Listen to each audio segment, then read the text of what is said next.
Welcome back guys to another Element Fission video. Today we're going to be diving into the dungeon Underground Vegas, stage 10, otherwise known as the Light Gear dungeon. I do feel like this is one of the best teams available out there because of how much luck you can stack, how easily obtainable the heroes are. It does take some RNG, but with some time you will definitely be able to pick up these guys, and how easy it is to gear everybody. The stat requirements are just super duper low, so I don't see any other reason why you wouldn't be using this comp unless you are missing these heroes. So without further ado, if you guys do enjoy today's video, please drop that thumbs up button and let's get started. Now before we actually dive into this team, I do want to say if you click the strategy button in this top right, go over to the strategy tab and then take a look at some of these team compositions that people are using. You can work around not having the heroes that we're going to be showcasing in today's video.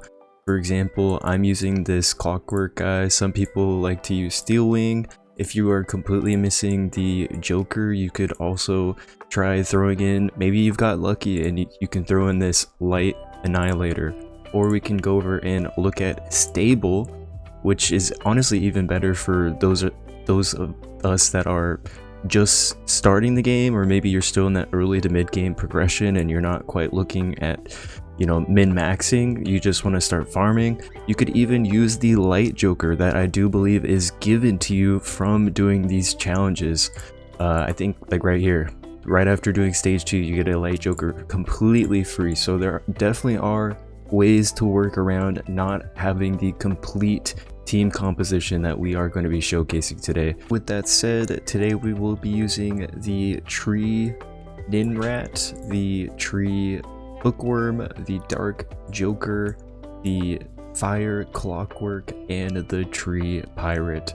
So I don't know if you guys have noticed, but this comp has the ability to stack an insane amount of luck, which is actually just crazy because the more luck you have, the more rune choices you have at the end of the battle. So right now we've got 330%. That means we are guaranteed 4 choices with a chance of getting a 5th choice every single run, which is actually crazy. It completely makes up for the fact that this is nearly a 2-minute team composition. But I don't know, let me know down below what you guys think, how you guys are feeling about the luck stat. Personally, I'm loving it just because speed is not king.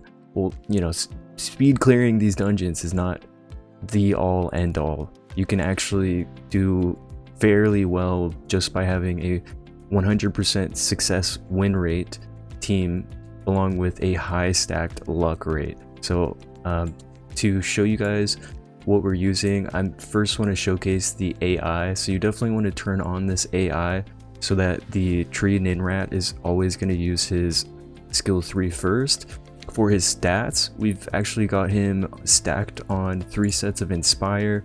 We've got luck rate for the slot 2, accuracy for the slot 6, crit rate percent for the slot 4, because you do want to have them at 100% crit rate. You do want them to have a 80% accuracy goal, because I do believe 80% is the cap in these stage 10 gear dungeons. You also want him to have him speed tuned after your Tree Bookworm but before your Tree Pirate, and that is pretty much it for Ninrat. Next up we do have the Tree Bookworm. For Tree Bookworm, you just want to have enough attack and crit damage stats to be able to one-shot the wave with the buffs from the Clockwork, the Fire Clockwork hero.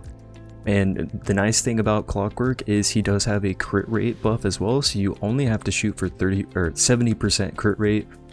You do want him to have enough speed to move before everyone besides the Clockwork hero, and that's pretty much it. After that, you could feel free to stack as much luck as possible because that's the main goal here. The stat requirement isn't insane really, because I don't have like max stacks of Inspire sets on everyone. I just made it to where he could barely one-shot the wave. I think this might be over the stat requirement. We've got like what, almost 3,000 attack I think. So we've got 1,000 base attack plus 1,500 plus almost 500 and then 160 crit damage. I would say definitely shoot for this. I did end up tweaking it a little bit just because I think I had like 150 crit damage and that was not enough. So it's gonna be on you guys to test and see how much it takes to be able to one-shot the waves. And then another tip for you guys, the arena towers, the guild towers, the crit damage and attack percent specifically for the tree element is going to help a ton with being able to one-shot the wave if you are having difficulty. Also to mention, you could also swap the dark joker for the attack percent lead. I do believe that the light joker also has an attack percent lead, so that's always an option too. But we are going to just back out real quick. And then for the AI, we do want it on, and then for the skill 3, we want 2 or more enemies alive. That doesn't really matter a ton because he's going to be one-shotting the wave regardless, and it's going to be on a fairly specific rotation. And the skill 2, once again, that doesn't really matter too much either, but you do want to set this AI to be on so that he is prioritizing this skill 3. For anybody that didn't notice, personally I just figured this out myself, but if you have the casting condition on skill 1, only 1 enemy alive, and you set it to high priority, that means they will only do this when they're skill 1 when there's 1 enemy alive. Whereas if you had it the high priority on skill 3, he would not follow this specific AI tuning. So that's a little tip for any of you guys that are listening. Next up, we do have the Dark Joker. Oh, actually, hold on, guys. I do want to show you the runes, the gears that we are using, the stats, just to give you guys an idea. So definitely a lot of room for improvement. Like, we can get more luck percent pretty much everywhere, but I went luck main stat for the slot 2, I went attack percent main stat for the slot 6, and crit damage main stat for the slot 4. Next up, we do have Dark Joker. His AI, once again, isn't crazy important. I actually have, you want it on, of course, but I do have the priority set to the skill 1 because I figured out that he does more damage just with his basic because it does ignore defense. So I actually threw the skill 2 to a low priority so he's not using it whatsoever. For his stats, we were just really trying to stack luck on him while also giving him some decent attack stats. That is completely unnecessary. It's just going to speed up your runs, so that's why I did it. So for the slot number 2, I've got him on luck percent main stat. For the slot 6, I've got him on attack percent main stat. And then shoot, like I said, the stats aren't super important, so I've even got him on a flat attack for the slot 6. And to be honest with you guys, the Reflect 2-piece set helps speed up your run even more so, but once again, it is completely unnecessary. And next up, we do have the Fire Clockwork. Once again, Fire Clockwork. Oh, hold on, really quick, I do want to say speed is not important for this Dark Joker whatsoever. So I've got him going last in the team's order. For the Fire Clockwork, we do have him going first in our team's order, so you do need some speed within the substats preferably, but we pretty much just made sure he had the speed requirement, and then after that we were just stacking a crap ton of luck percent. So for the slot 2, we went luck percent main stat. For the slot 6, we didn't even care, we were just looking for pretty much luck rate substats all around, and that is our Clockwork. For the AI, of course, you do want it on, and then you do want the if you want to copy this AI preset that I've got going on, feel free to do so, but all you really need to have is just his AI on because he's going to be using his skill 3, and then the tree bookworm is going to be clearing a wave, and that's pretty much how the rotation is going to go. And last but not least, we do have the Tree Ghost Captain. I always call this guy Pirate Dude because he looks like a pirate, but we've got him on a 3 sets of the Inspire for the ally attack to help our Tree Bookworm out, making it a little more obtainable and easier for him to one-shot the wave. For his stat line that we were looking for. We just wanted 80% accuracy, so he's landing his debuffs.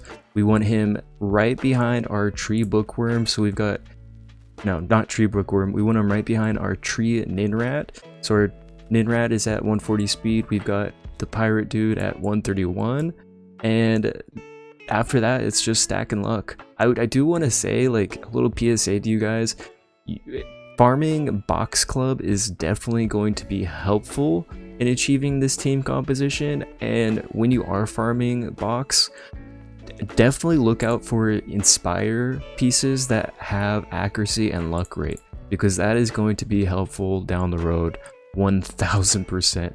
But for our runes, we've got them on a slot 2 luck rate main stat, we've got them on a accuracy slot 6 main stat, and a, honestly, this slot 4 doesn't even really matter, it just had accuracy and luck rate in the subs, and that is pretty much it for our team requirements. And I do just want to say, skill ups are definitely going to be your friend here. Maxing out the skill 3 for the tree bookworm is going to be super impactful, just like maxing out the skill 3 for the Ninrat. I don't really feel like this one is as necessary as the tree bookworm. Same with the ghost captain, because this is really all they're really here for is to kill the mini boss on wave number 2, and that's pretty much it. So with all of that said, let us showcase this run. It is not the fastest by any means, but the reason why I feel like this is one of the better team comps out there is because of how high the luck you can stack. It's actually just amazing. It is wonderful. So let's just go ahead and start a little multi. I don't know about you guys, but I cannot wait for them to come out with background farming so we can do other things while getting our runes. It's gonna be nice. But we skill 3 wiped wave 1. We're going to get our cooldowns and then use the skill 3 with the Ninrat. The tree pirate dude is going to explode the dots, killing the mini boss, and then once again the same rotation with the tree bookworm being able to wipe the wave. And here we are, we're finally in the boss wave, and really all that matters here was making sure that the dark joker was alive so that he can literally solo this boss by himself. Now he's gonna get some help from his allies, which definitely helps speed up the run, but it is completely unnecessary. I do see some of you guys asking, like, why is my dark joker dying?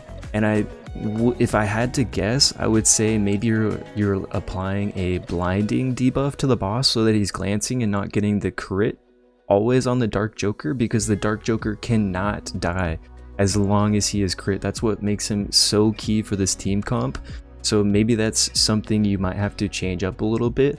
And then another thing would be, maybe you're bringing someone that has the crit dampen buff, which reduces the crit chance on your heroes, which is going to make the chance of the boss not critting on the dark joker, which will end up ultimately killing him. But as you guys can see, since we do have the reflect 2-piece on our dark joker, the boss is slowly killing himself right here, and that's going to speed up the run even more so, but absolutely not necessary. It just, you know, we'd have to do a few more rotations with the dark joker not controlled, and there we have it. That is how the run is gonna go, guys. I'm gonna just quickly abandon this just to show you guys why this is so OP, why stacking luck is so amazing. Here you go, 4 choices, and this is guaranteed. Occasionally we can get 5 choices, and that just makes it so worth it. While the run, I don't know if you guys could see at the top right, is not super slow, right? It's a minute 49. It varies from a minute 20 to a minute 50 seconds, and you can get a bunch of runes in the meantime. So that is going to wrap up today's video. If you guys did enjoy it, please hit that thumbs up button, and if you guys do want to see future videos, please subscribe, and I'll see you guys in the next one.